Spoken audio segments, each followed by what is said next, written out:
ஹரே கிருஷ்ணா. இன்றைக்கி விசேஷமான நாள் சிவராத்திரி. ஸோ இந்த விசேஷமான சிவராத்திரி நாளில் சிவபெருமான் பகவானை ஆராதித்தது, அதாவது ஸ்துதி பாடியது. இது ஸ்ரீமத் பாகவதத்தில் வருது. 4வது ஸ்கந்தம் 24வது அத்தியாயம் ஸ்லோகா எண் 33.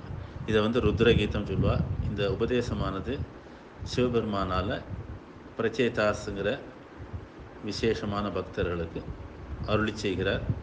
ஸோ இதில் உள்ள முதல் ஸ்லோகத்தை இன்றைக்கி படிக்கணும். ஓம் நமோ பகவதே வாசுதேவாய. ஓம் நமோ பகவதே வாசுதேவாய.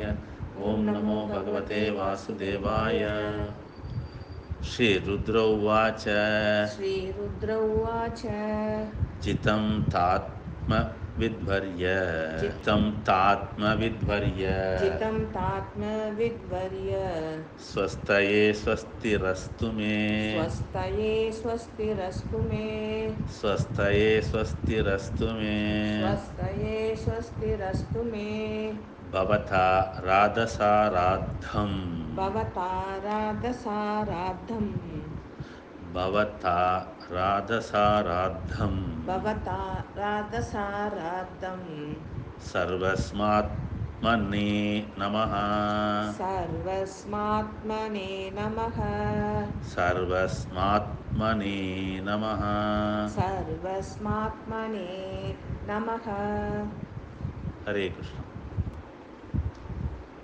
சிவபெருமான் முழுமுதற் கடவுளாகிய பகவானை நோக்கி இவ்வாறு இந்த துதியை தொடங்குகிறார். ஓ பூர்ண புருஷோத்தமரே, முழுமுதற் கடவுளே, எல்லா புகழும் உங்களுக்கே. தன்னுணர்வை பெற்ற ஆத்மாக்களில் தாங்கள் மூல உத்தமமாக விளங்குகிறீர்.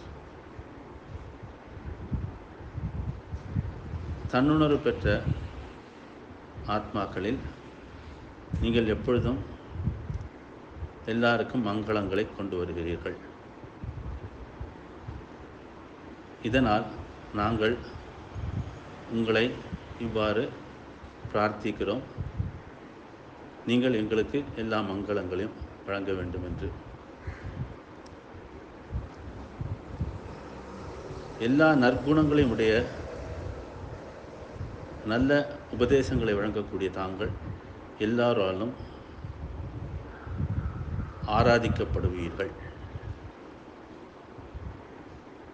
நீங்கள் பரமாத்மாவாக விளங்குகிறீர்கள்.